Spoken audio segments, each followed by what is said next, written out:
Hello guys, this is your fanfic dojo and we are back with our new fanfic, which is What If Naruto Mastered Uzumaki Clan Sealing Art Part 1.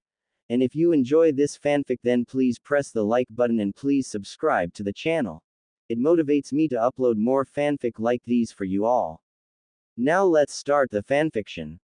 In an average, if not a little dirty, apartment in a not so average village was a boy.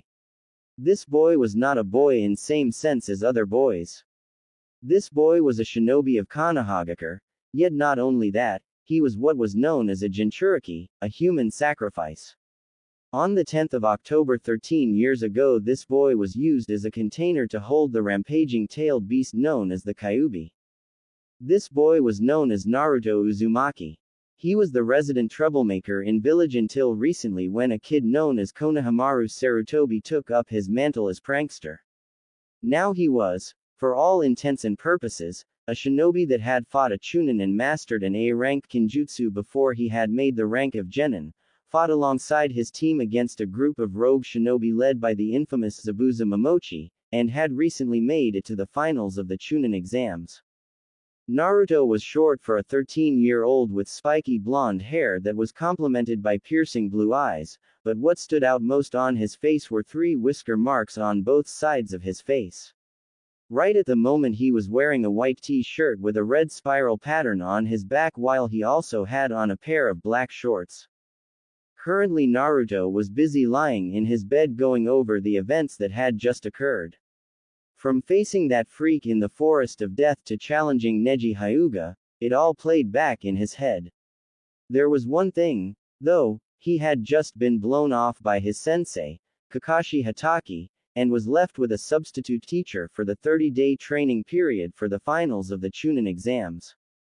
He stewed in his anger and jealousy over what had just occurred. Why was it always Sasuke Uchiha? The girl he had a crush on liked him. His sensei preferred him, but what he couldn't figure out is why.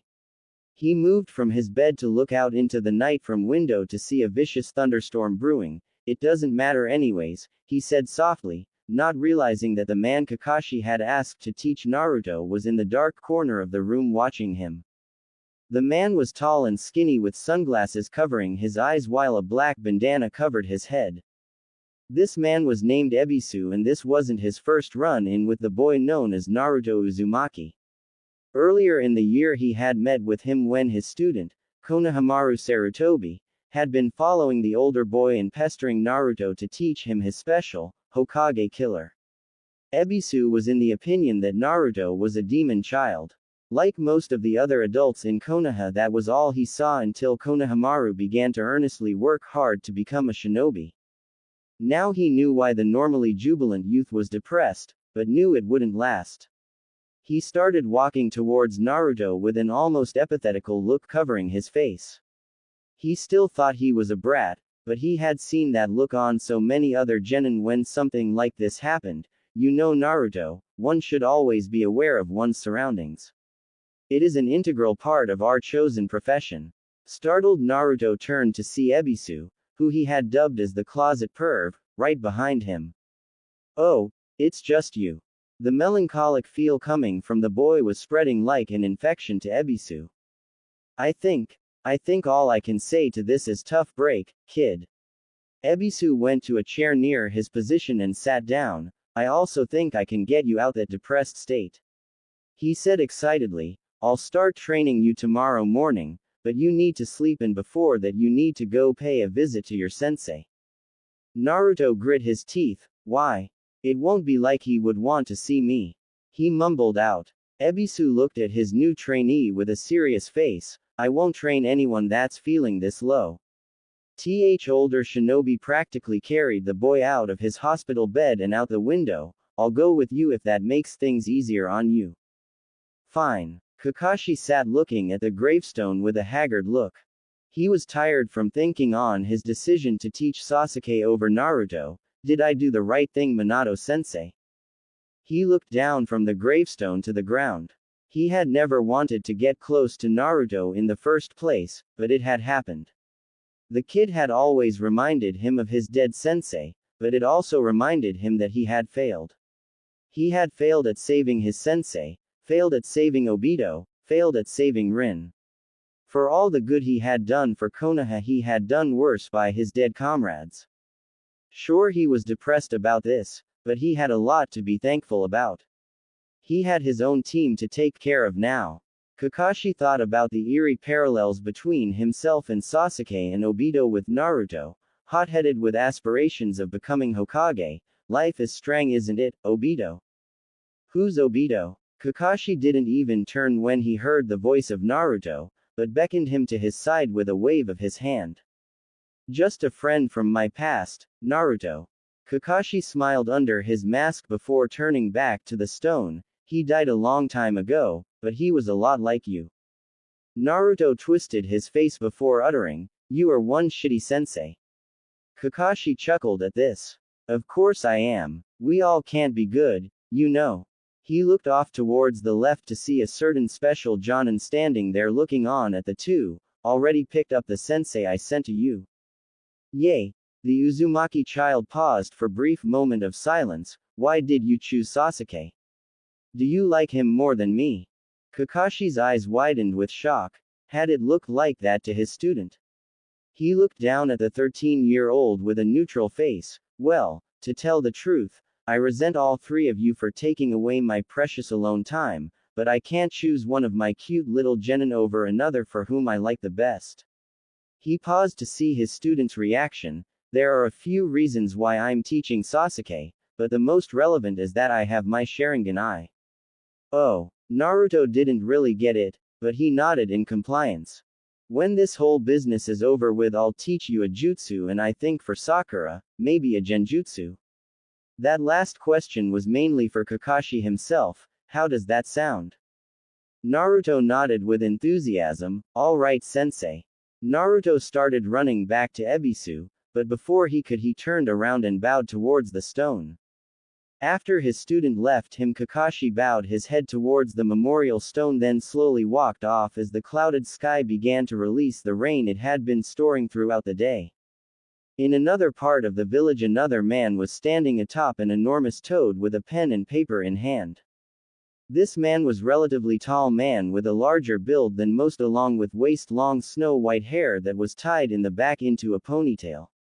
He had a few wrinkles, but he still held some youth in his face, but what stuck out about him were his clothes. On his head was a horned headband with the kanji for Oil Dead Center on it. On his torso was a green-colored short shirt kimono along with matching pants that covered mesh armor. This man was known simply as Jiraiya. He was one of the strongest shinobi that Konohagakure had ever produced, but he had a few quirks to him. One was women. Right now he was watching the women of Konoha in the hot spring, taking notes for his books. Although as he was jotting down notes he saw a few drops of rain warp the paper and pen markings. Well, shit. The middle-aged man next saw the women running inside to get out of the rain. No. Don't go in now. Jiraiya whined, then he sighed. He figured it was time to go get something to eat. Alright, Gamatsuya, I feel like ramen tonight, let's go. The toad nodded, then hopped off in the direction of a certain ramen shop where a certain blonde boy was busy eating his second bowl of ramen. While Ebisu had wanted to walk him home, Naruto had decided that he needed a few bowls of ramen before turning in for the night. Keep him coming, old man. Said old man was a rather portly middle-aged man with really short hair. He wore a cook's outfit and was, at the moment, busy cooking another batch for one of his regular customers. He didn't even turn his head when heard the cloth parting, signaling that another customer had arrived. Welcome, sir, how may I help you today? I'll take a bowl of pork ramen with extra pork. Tsuki turned to see that it was none other than Jiraiya of the Sannin that was ordering. Good evening, Master Jiraiya. I didn't know that you made it back to the village. Tsuki had known Jiraiya for a long time now, but he didn't come around as often as he used to. Jiraiya started reminiscing about the wife of a certain student of his when all of a sudden he heard a demand from his fellow customer. Can you hurry up with that ramen, old man? I don't have all night. Much to the Sannin's surprise, the rowdy customer to his right was none other than his estranged godson. He looked over the pint-sized blonde boy before turning back to Tuki. Don't be so rude, brat. A tick mark formed on Naruto's head. He turned to the man that called him a brat. Who you calling a brat, you old man? Old man. Jiraiya rushed to his feet in offense. Don't you realize who I am? Someone that belongs in a nursing home. Naruto replied. Clearly offended now, and a little bit happy that he had a chance to show off. Where once a man stood, now in his place the legendary Sannin of the majestic toads stands above. Jiraiya started dancing in the kabuki style with a very proud smirk. I am Lord Jiraiya. Oh, Naruto proclaimed with a hint of excitement. So you have heard of me. Jiraiya felt pride well up in his chest in knowing that his very own godson had heard of him. Nope. I just thought that your introduction was cool. Naruto started to work on the bowl of ramen he had just received from the old ramen cook. Jiraiya settled down enough to start on his own bowl. After a silence had settled over the shop, Naruto had finished his own bowl with a large smile. Here you go, old man.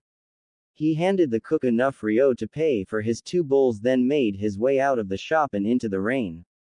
Have a nice night, Naruto. Tuki smiled, then deposited the money inside his cash register. Don't catch a cold in that rain, you hear me? Yay. Yay. Jiraiya hurriedly ate his ramen. Even though he had had little to no contact with his godson, he wanted to know a little bit more about Naruto. Wait up, kid. Naruto turned and had to admit he was a bit inquisitive about the older man. Why are you following me? I see that you're a shinobi. Maybe I could help you with something. Jiraiya smiled at the young boy with an awkward chuckle. But I already have a sensei.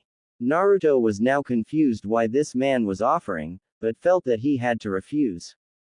How about I come by to watch your training tomorrow?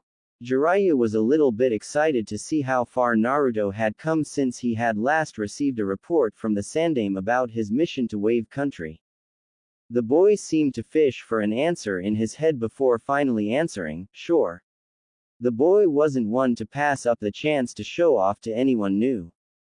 Meanwhile, in the Hokage Tower, Hiruzen had been watching the exchange between the two with a smile. He then looked towards the well-lit village with his smile fading. Something big was looming on the horizon, and it didn't bode well for anyone in the village, himself included. Is it just Orochimaru, or is it someone darker? Hiruzen had heard the reports from Jiraiya, but he didn't know how far the Akatsuki's reach had grown. Many of the higher-ups had known of Orochimaru's hatred for Konohagakure, but for this sudden push in the direction of war was curious to say the least. All he knew was that the key players would in some way be in the village in 30 days' time. Naruto had fallen asleep very quickly after he had made it home last night, but his sleep was now interrupted by very heavy, very loud knocks at his door. He wondered if it was his landlord, or maybe it was that old woman next door coming to complain about the smells coming from his apartment. He didn't know, he didn't want to know, but he answered the door anyways. Standing in front of him was the old kabuki dancer from last night. Good morning, Naruto. Jiraiya was slightly excited to see if he could teach him a thing or two, or at least supervise parts of his training. He was never truly a part of Naruto's life, but had always kept him safe from harm outside of Konoha. Today would be different, though. He would finally take up the mantle of Godfather, albeit secretly, of course, and train his godson to be a good man and a great shinobi. Before any more could be said, the tall, lanky Tokubetsu Jonin known as Ebisu appeared before the two. Jiraiya-sama, what are you doing with Naruto? I was going to observe the type of training that this young man will be receiving today. Jiraiya replied with a lot of gusto. Ebisu sighed, then scratched his head while thinking. What exactly do you want to see today, anyways? Jiraiya put on a big goofy smile. Well, I wanted to see the progress of an up-and-coming shinobi. Ebisu was still more than a bit curious as to why Jiraiya of the Sannin wanted to watch the progress of Naruto, but it had to do with Naruto holding the Kyuubi inside him. What were you going to teach him, String Bean? Ebisu pulled out a scroll from his back pocket. I was going to teach him water walking and a water-style jutsu so he can at least keep his distance from the Hyuga. Jiraiya nodded at how good of a plan that was. Naruto looked at the strange kabuki dancer with eyes full of glee. Somebody is interested in how strong I've gotten. Datbeo. That's some good reasoning, but if he ends up against that Uchiha, this jutsu will only be copied and used against him. Jiraiya replied with a serious face. Ebisu knew that was true, but he was hoping that that Gaara kid would beat the Uchiha. Seals, however, can't be copied. They're perfect to use against anyone. I have a good idea. Jiraiya-sama. Ebisu paused for a second for dramatic effect. Would you like to teach him a few seals to complement the jutsu I'm teaching him? Trying to keep his giddiness to himself, Jiraiya was getting really excited to teach Naruto a seal or two. Why don't we have the kid run through a demonstration of what he can do so we can better analyze how to teach him? Besides being gifted in the art of sealing, Jiraiya had a passion for teaching, and this seemed to be his chance to teach his student's son. While Jiraiya and Ebisu were planning for the month ahead, Naruto had used Kawarimi to get out of the building. He was hungry and really bored. I mean, all they were doing was just standing there talking instead of training him. With that in mind, he headed to Ichiraku to buy some breakfast. That brat! The two experienced shinobi yelled out when they noticed that Naruto was gone. At the moment the blonde genin had started into his bowl of ramen. Hey old man, do you know anything about the kabuki dancer? Tsuki was busy cleaning a couple of bowls when he turned his head to answer the question, kabuki dancer. It took him a moment to recall who it was that Naruto was asking about. Oh. You mean Master Jiraiya? He's a very famous ninja that the Sandaime taught a long time ago. Naruto perked up. Gramps taught that guy. Why does he seem so goofy? The old cook chuckled. As long as Master Jiraiya has been coming into this shop, I've yet to find out why he's so goofy, but I can't deny any of the stories I've heard about how strong he is. Tsuki chuckled a bit. You know, he even taught the Yondaime Hokage when he was young. The young genin was now impressed by the kabuki dancer, but he needed to eat now. Right now he was on his second serving thinking on what to do, but suddenly he felt a chill. A cold feeling of death was creeping up on his body, giving him goosebumps. He turned his head to the right, then to the left. Nothing. He looked over at two men crossing the street. Everything normal. Excuse me. The blonde genin heard a voice coming from the counter, and it didn't sound like a Yame or Tsuki. He looked down to see a goggle-wearing toad with a leather jacket on. My name is Gamasuke and I have been sent to retrieve one Naruto Uzumaki. Are you him? Naruto would have found this funny if the toad wasn't going through a set of hand seals. Well, are you him? When Naruto nodded, the toad finished with its last hand seal, and with a poof of smoke both the toad and Naruto were gone. Training Ground 45 was next to the Forest of Death and contained a small hot spring. It wasn't overly large, but it wasn't tiny either. Other than the hot spring, it contained a few striking posts, a number of craters made by stray jutsu, and lots of shrubbery. The training ground was mainly used by Chunin squads practicing up before being sent on border patrols, but today it was barren, except for an old pervert and a Tokubetsu Jonin. Ebisu now had a rough idea on how to train the brat, but he had to see what he could do before anything. As for Jiraiya, he had started scribbling a few words in his little notebook before sighing. Truth be told, Lord Jiraiya, I want to handle most of his training.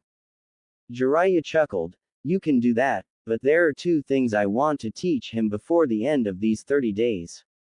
The Sannin paused his writing. I want to teach him how to summon toads and a couple seals. Ebisu's eyes widened. Why did someone as famous as Jiraiya want to teach Naruto how to summon toads? To his knowledge, Jiraiya had only taught Minato Namikaze to summon toads. What did this mean? Naruto and the toad known as Gamasuke appeared, interrupting Ebisu's train of thoughts. Well, if it isn't the escapee.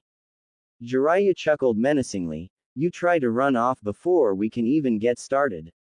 Gamasuke, thank you for finding this runaway.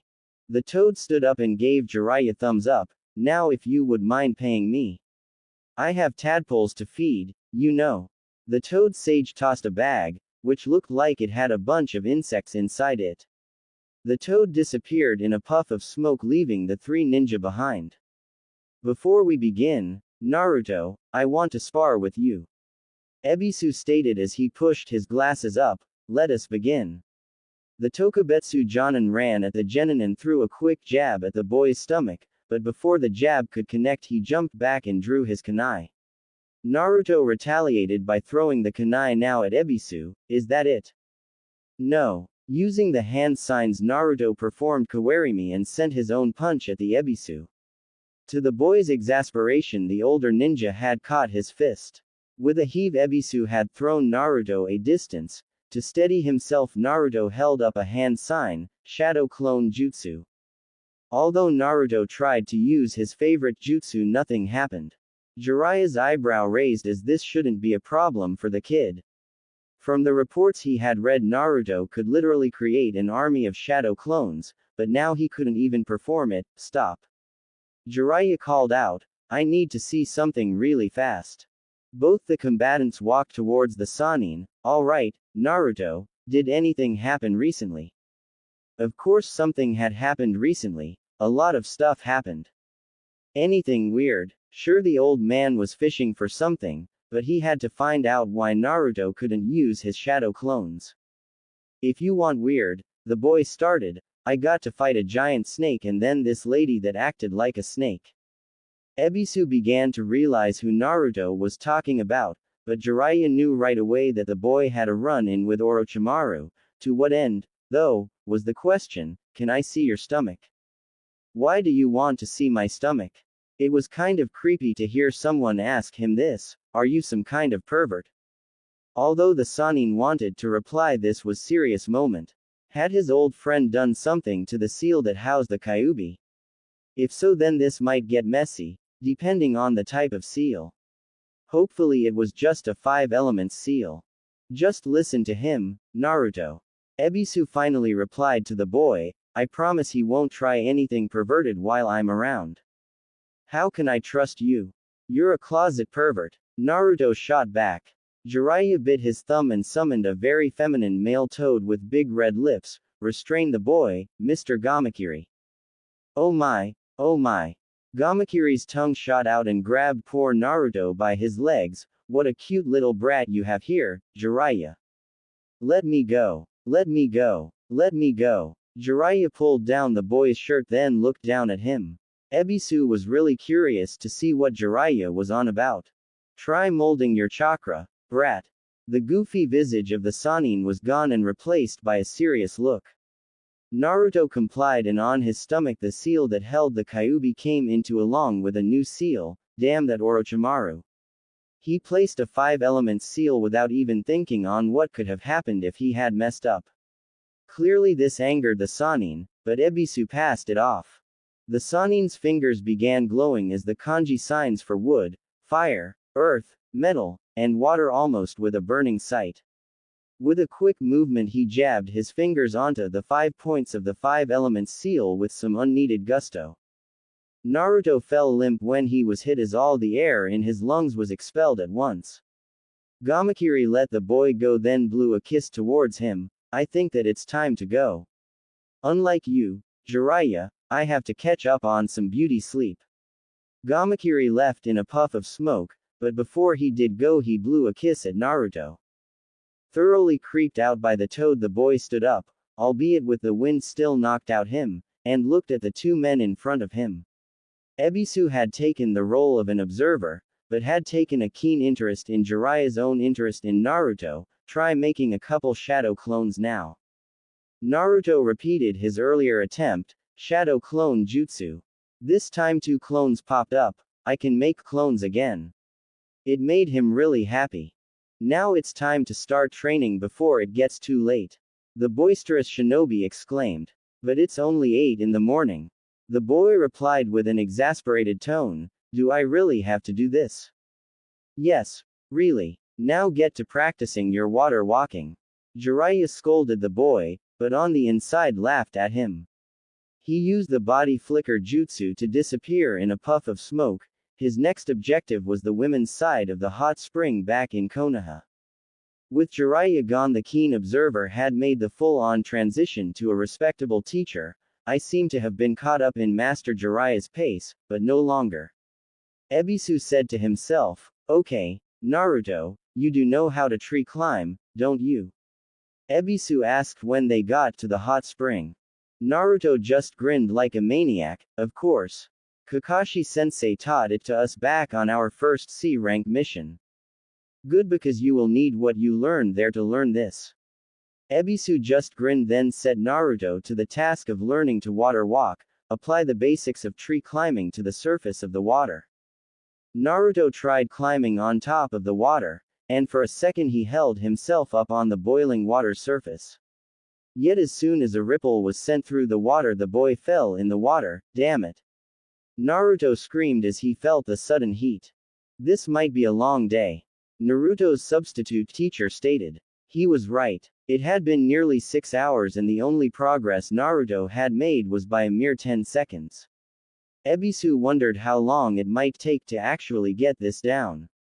As the Tokubetsu was wondering this, Jiraiya puffed back into existence in front of Ebisu. How did it go?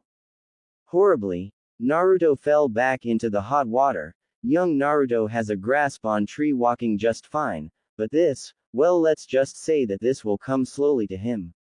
Tomorrow I'll give him a few pointers, but now we need to go eat something to replenish his strength, and mine. Ebisu disappeared in a puff of smoke, much like Jiraiya had done before. Naruto, meanwhile, was pulling himself out of the hot water yet again.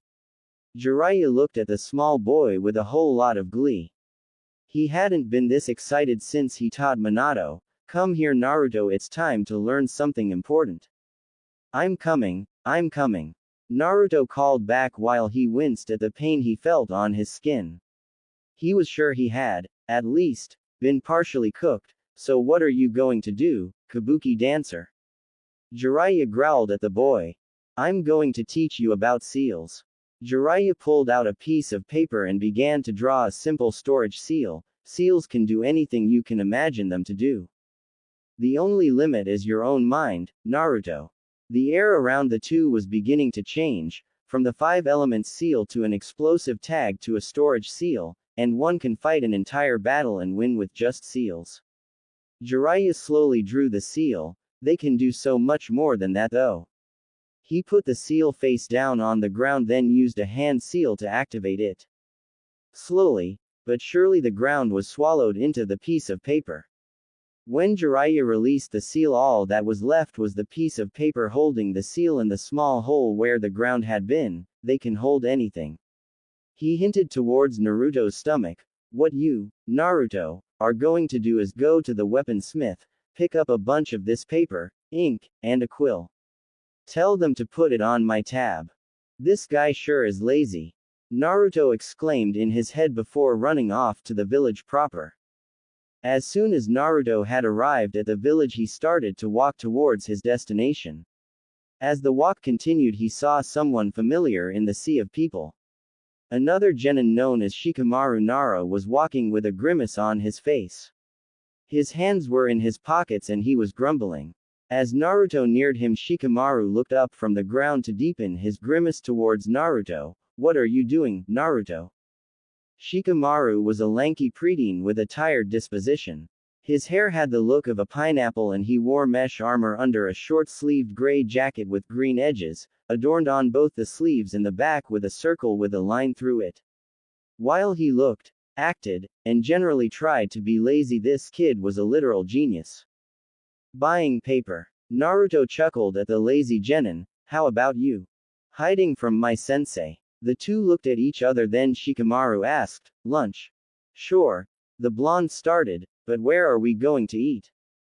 The black-haired boy smirked. "I know a place a couple blocks from here." "Oh," Naruto exclaimed and rushed to the genius side. Naruto had never been one to hang out with people his age, other than his team, that is, so this was a new experience. "Naruto, there is something I've always wanted to ask." Naruto turned his attention from the meal he was eating. It's troublesome, but why do you want to become Hokage? With a cheerful smile Naruto replied, so everybody will recognize me. I want to become what the old man is. He walks around and everybody knows him, everybody asks him for advice, everybody looks up to him like a grand hero. I want that out of life. Shikamaru began to understand Naruto somewhat. While he was a loner, a misfit, and generally troublesome, he had some lofty goals that Shikamaru could at least respect. You do know that you actually have to be smart instead of just strong, right? He asked the blonde, figuring out that Naruto probably only thought he had to be strong to receive the title of Hokage. Before Naruto could reply, Shikamaru glanced out the window to see one of the strangest things he had ever witnessed. In the window there was an old man with white hair hanging off the side of the building looking in through the glass at Naruto with an angry look. The man hanging off the side of the Akamichi grill was Jiraiya. He looked in at the two genin, but noticed that Naruto still hadn't noticed him. The other brat had seen him, so he signaled him to turn Naruto's attention towards the window. Jiraiya had decided to follow Naruto to make sure that everything went smoothly, but found out he was goofing off with one of his little friends. Shikamaru looked slightly frightened at the sight, yet followed his orders anyways. Naruto, there's a weird old man hanging off the building looking at us. Naruto looked over with at the weird sage. He then got up, walked away from the table, out the door, and to the weaponsmith. Shikamaru walked after Naruto with a frown. Who was this old man and how did he know Naruto? Jiraiya, meanwhile, had gone back to the shadows to follow Naruto. The boy was easily distracted, so it never hurt to follow him and make sure that he procured the necessary supplies for his training. The other boy he didn't care for. If he was in the finals, it would be the best if he got less training. Hey, Naruto, wait up. He heard the boy call out. What is it, Shikamaru? Naruto was nearly to the weaponsmith when he was stopped. Who was that old guy? The two continued to walk on down the road. It was a beautiful day in Konoha and many people were outside enjoying the day. As they moved through the crowd, Naruto received many glares that he just simply ignored. As for Shikamaru, the boy was extremely annoyed by the blonde that he was following. Oh, that guy is some kabuki dancer that just happens to be a ninja. Shikamaru's eye twitched. He's teaching me how to use these things called swords. No, that can't be right. Naruto grabbed his chin for a second. That's it. Seals. Shikamaru stopped dead in his tracks. A kabuki dancer was teaching Naruto in seals. Naruto and sealing jutsu just didn't mix in his mind, but now he was curious about the kabuki dancer, though. The more Shikamaru thought about it, the more the finals came to mind. Hey Naruto, when all this Chunin exam business is over with, we'll go watch the clouds sometime. He started walking away from the blonde, but stopped again. On second thought, Choji, you and I are going to lunch. Both started walking again, but stopped. You're buying. With that, the two walked away from each other. One to finish his chore and the other back to his sensei to go back to his training. Naruto made it to the weapons shop known as Konohagakure Weapons Emporium. He walked in, noticing the distinct smell of metal and the dull heat that blanketed the shop. A woman bowed with a small smile gracing her face. Welcome, kind sir. How may I help you today? Aren't you the teammate of that jackass, Neji? The girl lifted her head up to see that it was only the shrimp from the Chunin exams. This girl was simply known as Tenten, and like Naruto, she was a genin. She had dark brown hair, tied up in buns, while she wore a sleeveless kipao-style blouse with red sleeve trimmings and yellow fastening buttons, as well as dark green pants. Right now she wore a thick, brown apron and had smudges of black all over her arms and face. And you're that shrimp, challenging Neji. Tenten had been busy the entire day with helping in the forge of this shop. How can I help you? And she was not in the mood for much talk. Oh, I need to pick up a stack of sealing papers. Naruto exclaimed, but Tenten was skeptical. And how, pray tell, are you going to pay for this? This kabuki dancer named Jiraiya told me to tell you to put it on his tab. Naruto replied. Tenten's skepticism grew in many ways. Why would one of the Sannin be teaching this brat? Tenten started to laugh. Get out of this shop, kid, if you don't have enough money. She didn't have time to even humor the kid today. She would be busy for the next week and a half with special orders. Tenten had worked in this shop since before she had even become a genin. Tenten was a self-described weapons mistress. She had been in this shop so much that she was offered a job here and was actually trained in using the forge. Hey. I already got in trouble for slacking off once today. Not my problem, shrimp. I don't believe that you were sent here by Lord Jiraiya, and I honestly don't think you could afford to even buy them, so please leave, sir. The girl was getting annoyed by the kid now. No, he shouted. If I don't get these papers, I'll probably get attacked by some kind of toad. No sooner had Naruto spoken when all of a sudden a toad walked into the shop with an unusual grin. This toad had a cloth headband that cut off just above his eyes along with a katana at his side and a tanto on his back. He was a bright green with a bluish tint. Oh no. I apologize, Lord Naruto.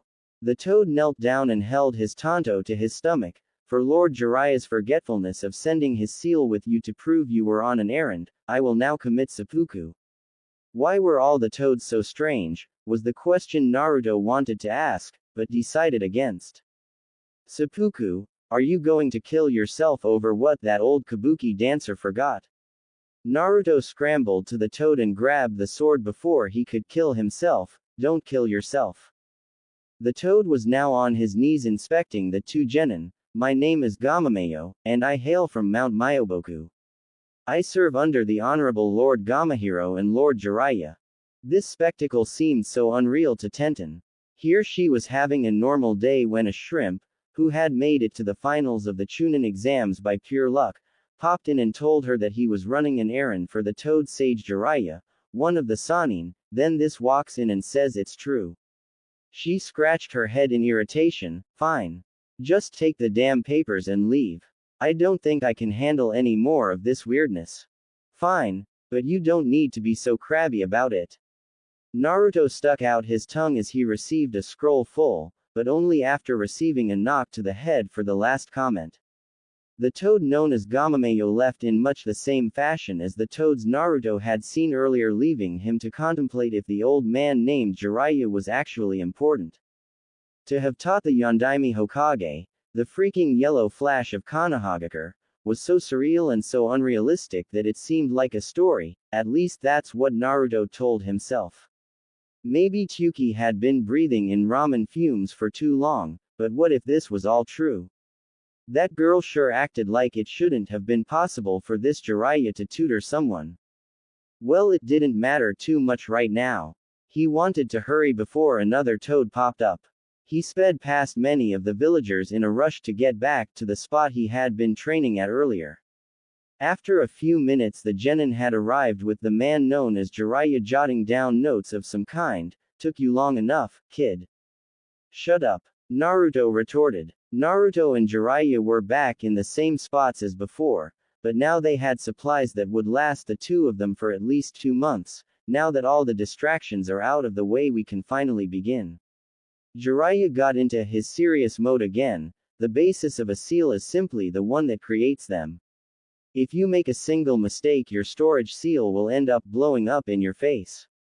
He gave Naruto an inkwell and a brush for starters. Hey kabuki guy, what about that jutsu that man lady put on me? Jiraiya perked up. That too was a seal, but it way beyond you as of this moment. To get you on the caliber of using the 5-element seal, we must first drill the basics into your head. Naruto looked down at the paper with a smile. Something deep inside him knew how to write it. It felt right to him to be making a seal, and my name is Jiraiya. Jiraiya watched the kid copy down the storage seal. The kid was a natural at this. Sure, there were a couple small mistakes, but Naruto was doing better than most Chunin would their first time creating a seal. That Uzumaki blood is something, the older man whispered to himself. He meant to keep that inside his head, but Naruto heard it. Naruto paused. What do you mean by that Uzumaki blood is something? Jiraiya now paused. He had just let something slip out that shouldn't have been said. He mentally kicked himself over and over for letting that slip. Damn nostalgia. He had been so caught up in reminiscing about teaching the boy's father that he had let go a national secret. Well, I wasn't supposed to say anything, but I'll tell you if you can make a storage seal without any mistakes. Bribery always worked best in situations such as this. Naruto on the other hand didn't know how to react to this. Jiraiya knew something about his last name and if he only had to make a seal then he would. Naruto looked at the seal that Jiraiya had made, then at the seal he had made.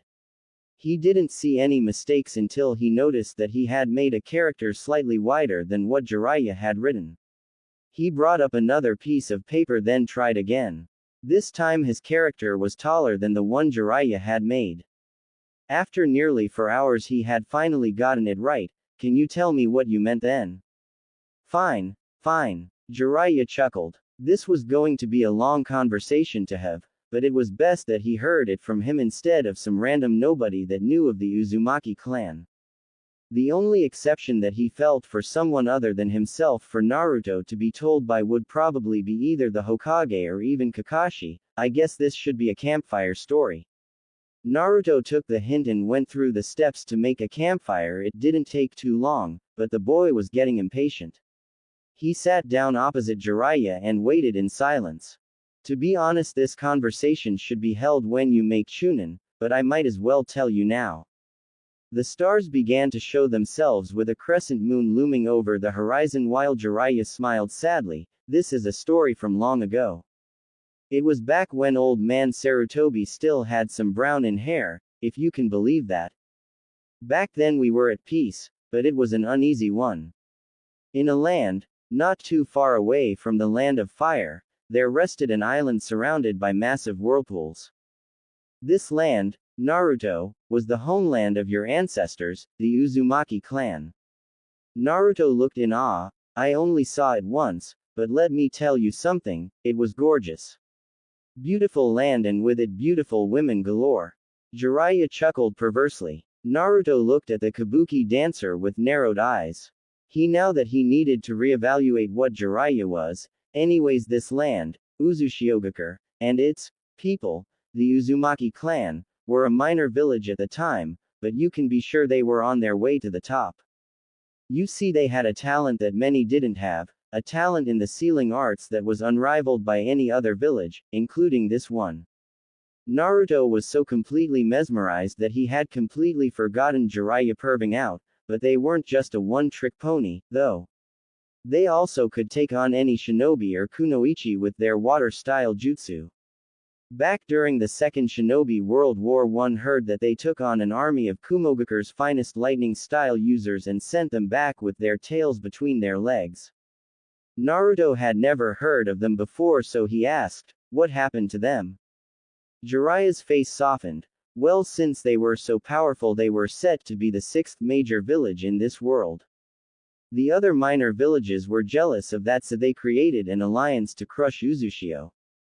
Omegakure, Takigakure, Kusagakure, Hyugakure, and Ishigakure sent a huge army that rivaled even the 5 great villages, forces at the time, to the tiny island. The blonde didn't like where this was going, yet said nothing, even though their combined force was so great it took nearly a month for them to finally wipe the tiny nation off the very face of this world, but it came at a cost to them. Hyugakure and Ishigakure were so drained of men and resources that it would decades for them to rebound. In Hyugakure's case, they ceased being a shinobi village entirely and became a tourist attraction.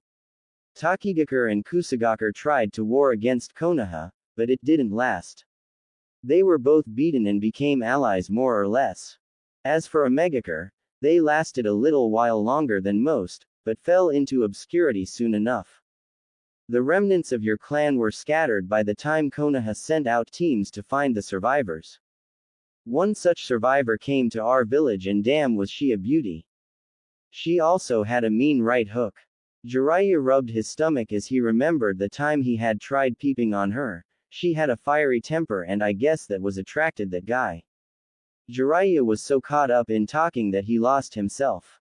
He looked at the small boy in front of him with an almost grandfatherly gaze. I remember this one time that Uzumaki woman got into a fight with that Hyuga over her hair. She chased that poor boy across the entire village until your father attempted to stop her. The blonde boy looked at Jiraiya. Did he know who his parents were? He decided to wait until Jiraiya had finished. Old man Sarutobi was so mad at your mother for taking out the entirety of the market district that he made her build all the stalls from scratch.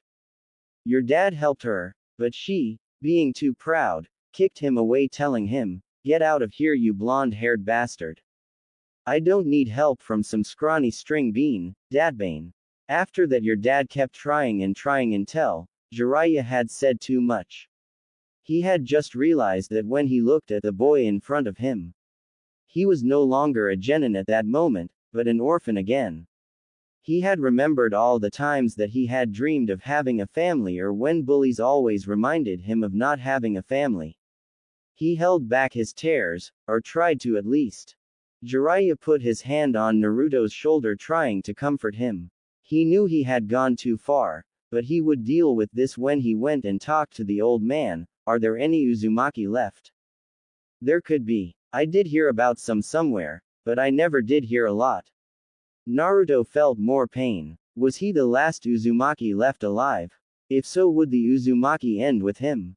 No, he would never allow this. He looked up at Jiraiya in the eyes. I know that look all too well.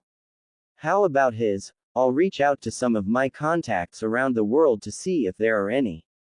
If I find some, I'll send them this way. Okay. Okay.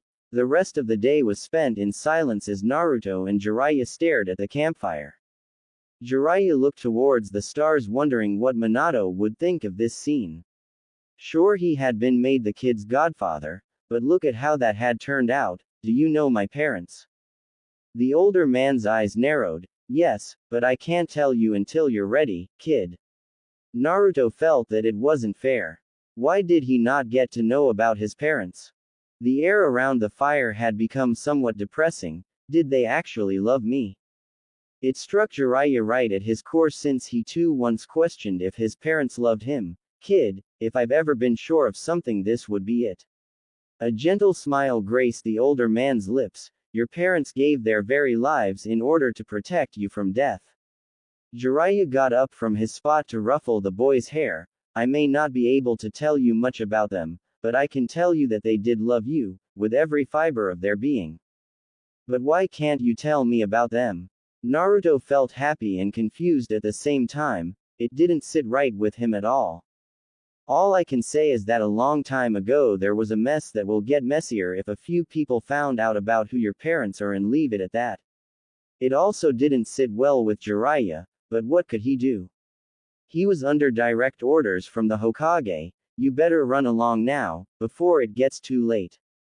The boy could sense that the conversation was over, although he didn't want it be, and decided to leave well enough alone for now, but the next time he got the chance he would hound Jiraiya like no other.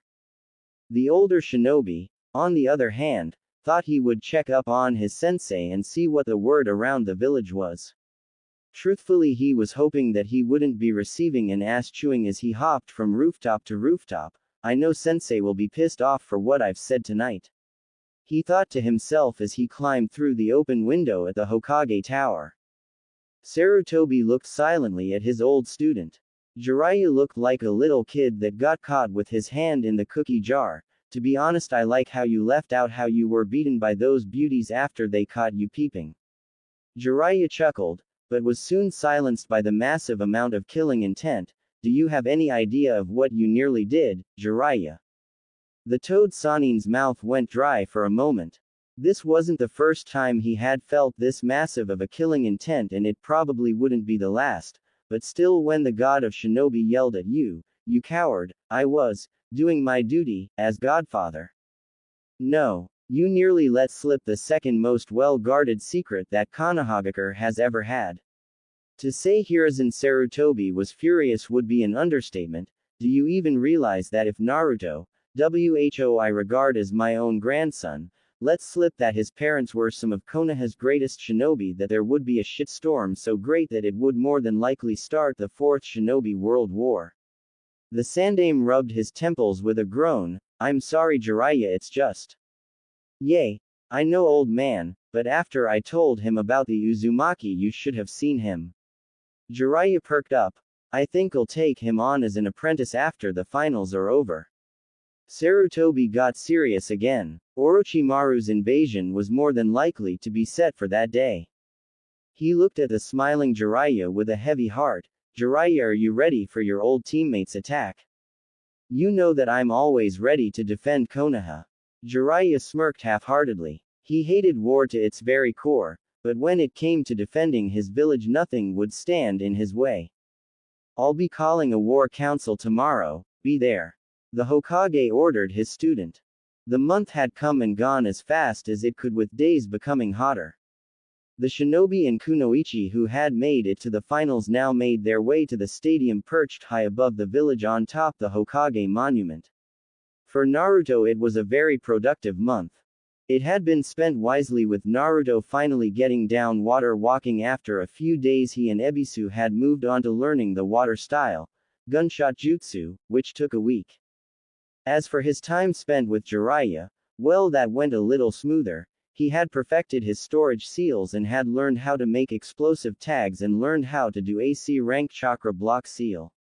He had finished all this in 2 weeks and spent the last 2 weeks on learning how to summon toads. Unfortunately, he had only been able to summon a small toad by the name of Gamakichi. With all of this set, the newest toad summoner walked towards the crowded stadium with Ebisu in tow. He still had his orange jumpsuit on, but over it was a brown cloak with the large Uzumaki clan symbol on the back of it, along with 5 jugs of water at his side and a large jug on his back, similar to that of Gaara of the Sans Gourd of Sand.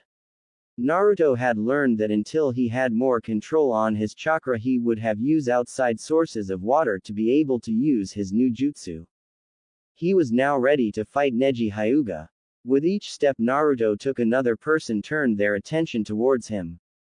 It was strange not seeing a hint of orange on Naruto, and it was stranger still that Naruto wasn't smiling.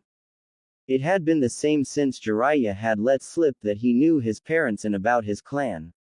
The day after that event Jiraiya had made a deal with him. If he was to win against Neji he would tell him a little about his mother. If he beat his next opponent Naruto would be told a little more. If he became Chunin he would be given a picture of his mother. And finally when he became Jonin he would find out who his father was.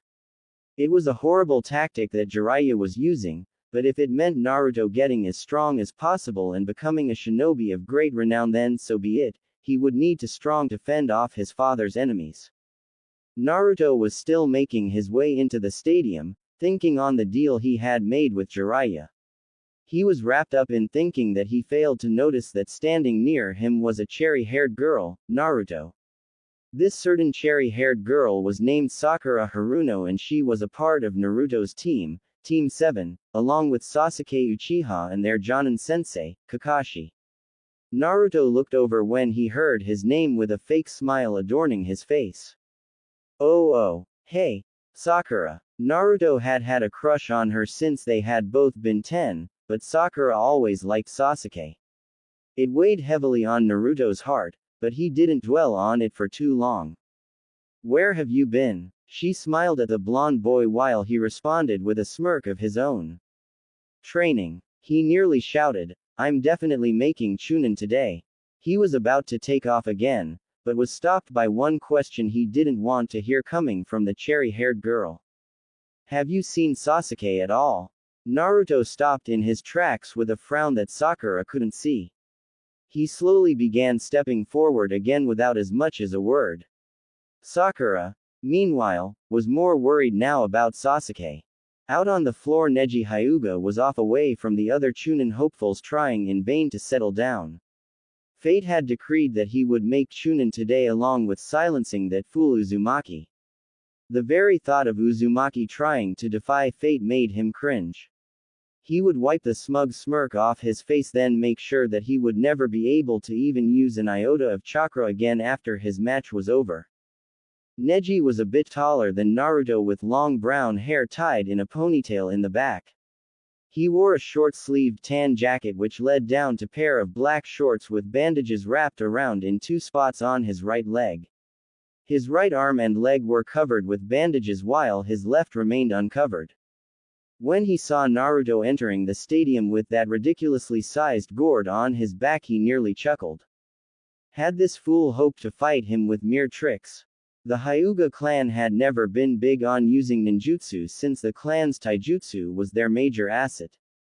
Neji took this disuse of ninjutsu one step further by regarding the whole category as only something a fool would use when he was truly desperate. Sure, he knew how to use bunshin, kawarimi, and henge, but you had to know those 3 to graduate. Naruto also saw Neji. The two were destined to clash here in a few minutes, and they both knew it. For good or ill, each of their destinies would be intertwined from this day forth. Naruto thought back to this morning when he was met by Hinata Hyuga, heiress to the Hyuga clan. It had been less than 50 minutes ago when Naruto had met the heiress on the streets of Konoha. Naruto was getting pumped up as the moment for his fight drew closer and closer. He had never been too familiar with the girl, but when they had met she had been nice to him. Naruto, please don't hurt, Neji. She had her head bowed. I know that, Neji says all those things, but he is hurting badly. Why? He hurt you and he thinks that pretty much anyone that tries to fight against that fate crap is nothing but trash. Naruto was yelling now while Hinata's eyes were welling up with tears. Damn it. She was trying to guilt him into listening to, and it was working, but I won't hurt him too bad. The shy girl started smiling a little. Don't get me wrong, I'm going to kick his ass, but I won't do it too hard. Hinata hugged Naruto tightly until she realized what she was doing. She stopped the hug, looked down, and poked her fingers together. Naruto, for his part, blushed slightly. Good luck. She walked away pretty quickly for a girl that was still recovering. Naruto kept on thinking that Hinata was strange, but pushed it away when he began walking again. Currently the two glared daggers at each other without much remorse to the other. Their ideals were on the line and today they would fight for them along with their convictions. It would truly be a battle of whose will was strongest. The Hokage began to speak. Thank you everyone for coming to the Konohagakure Chunin exam finals. WE will now start the main tournament matches between the 8 participants WHO made through the preliminaries. Please stay and watch until the end. The Sandaime sat back down next to the Yondaime cage, Sakin of the desert. Right now there were 6 genin on the stadium's floor. Shikamaru Nara, Shino Aburame, Temari of the desert, Kankuro of the desert, Naruto Uzumaki, and Neji Hyuga, Gaara of the desert and Sasuke Uchiha were missing in action at the moment. The Hokage and the cage were sitting in their chairs looking over the crowded arena. I have to ask, Cage-sama, where is your son? Both the cage sat trying to read each other. Unfortunately he could not make it, Hokage-sama. Sarutobi stopped himself from narrowing his eyes. This didn't seem like the Yondaime cage.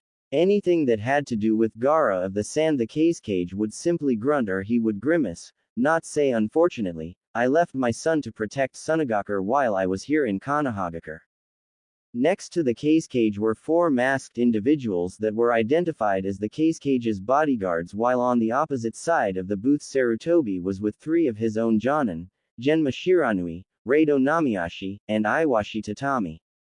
The Hokage began to think back to the meeting he had a couple weeks back with his top jonin and jonin commander, his Anbu captains, and Jiraiya.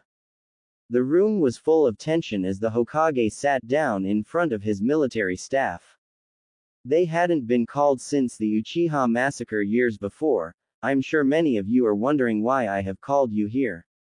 The answer is war is on our doorstep yet again. Many perked up except for Jiraiya, Kakashi, and Shikaku Nara. The first two knew about the incident with Orochimaru in the Forest of Death while the latter merely figured it out inside his head. Otogakure has made movements towards our borders just as Sunagakure has. The Jonin began to murmur. With the death of Hayate Gecko and Orochimaru infiltrating our village just to mark Sasuke Uchiha with that damnable seal within a week of each other, it puts me on edge. Shikaku, leader of the Nara clan and Jonin commander, stood up from where he was sitting. Lord Hokage, we only number around 10,000 shinobi and kunoichi at most 8,000 at the very least. I know that we are considered a great military power, but facing Sunagakure and Otogakure at the same time is something we might not be able to do. The Nara had always had high positions in Konoha's chain of command due to their overly developed brains. Even now Shikaku was trying to figure out a winning stratagem. We could reach out to one of our allies for reinforcements. Which one? Suna has decided to turn against us. Takigakure isn't that powerful, and as for Kusagakure, well, they might be able to send more than a few squads, but it would be costly. Kakashi offered, what do you think, Lord Jiraiya? Jiraiya had been silently sitting in the corner thinking while Shikaku was working on a strategy. I think that Kusa might be our only option at the moment. If that snake bastard is leading Otogakure, we'll be in for a lot of trouble. Shikaku got up again with a sigh. He looked around at the room. We could send 4 squads of Anbu to the stadium, 10 squads to the wall, and station a few more squads stationed around the village. We could also have the Genin and Chunin that are in the stadium help with the evacuation while the Jonin act as a vanguard. Hiruzen smiled a little when he thought of how nice it was to have a Nara as his Jonin commander. Now since we have Jiraiya-sama, we have a way of countering Orochimaru's snakes, if he summons any. I would also advise having the Hokage guard platoon near you, Lord Hokage, in case of an attack by Sakin of the desert or Orochimaru himself. He then turned his attention to Kakashi, Asuma Sarutobi, Kurenai Yuhi, and Might Guy. Squads 7, 8, and 10 will be assigned to the task of attacking Gaara of the Sand. That part of the plan had the Jonin squad leaders on edge. This is a priority I would rather go do myself, but my team will be coordinating the village's defense while also aiding in the protection of the civilian populace. Hiruzen smiled at his subordinates. They truly did hold the will of fire in their hearts. Thank you, Shikaku. We will be holding another meeting in 1 week.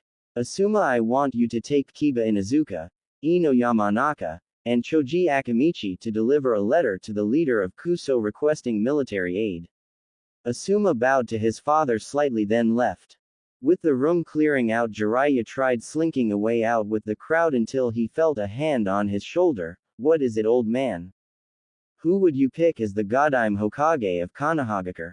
Jiraiya's eyes widened when the Sandame, his teacher, asked him that.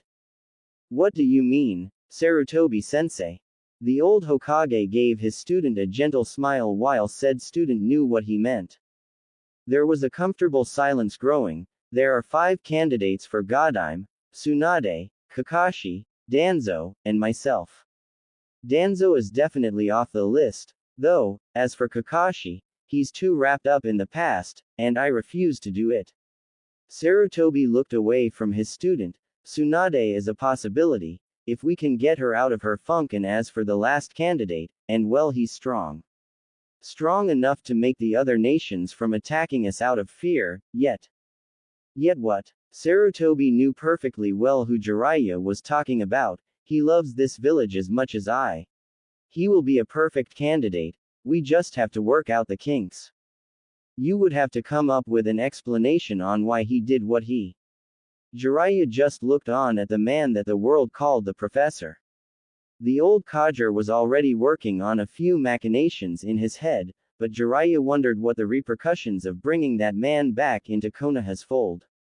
Sarutobi smirked a little, bringing himself back from his memories. Live or die, he would be hanging up the mantle of Hokage for good after this day. Down below, the small group of finalists stood in a line while a purple-haired woman stood in front of them. She wore Konoha's regular Jonin attire and didn't have an expression, except for a frown. This woman was Yugao Azuki. Today will be the final day of the Chunin exams and we have quite the turnout today. Give the clientele a good show along with the audience. She paused as all the genin acknowledged this. Neji Hyuga and Naruto Uzumaki, you two stay. The rest of you go to your specified viewer box. Neji and Naruto stood far apart from each other without as much as a sound. Begin. The stare down continued until Neji got into his stance for gentle fist. As for Naruto, he took off one of the jugs from his waist and began drinking with his eyes closed. Answer me one question, Neji, why did you do it? Why did you try to kill her? Naruto was pissed. He was madder than the time he thought that Sasuke was killed by the Kekkei Genkai user, Haku, back in Wave Country. Neji, for his part, was snickering. Why? He answered the question with a question. Why does a man crush a bug with their shoe? It's simply because no one wants to be bothered by them. I loathe that pathetic excuse for an heiress. The blonde genin had a look of bewilderment on his face. Your dim-witted expression tells me that you have no idea why I hate Hinata. It's simple, really. If it wasn't for her, my father would still be alive. You see, years ago Konoha and Kumogakure were in the middle of peace talks when in the middle of one night she was kidnapped by the visiting ambassador. Yugao and Naruto could both hear bloodlust coming into his voice. Lord Hiashi killed the ambassador. Kumo later came asking for recompense and the price was Lord Hiashi's head. My father was his twin brother. They had my father killed and sent in Lord Hiashi's place.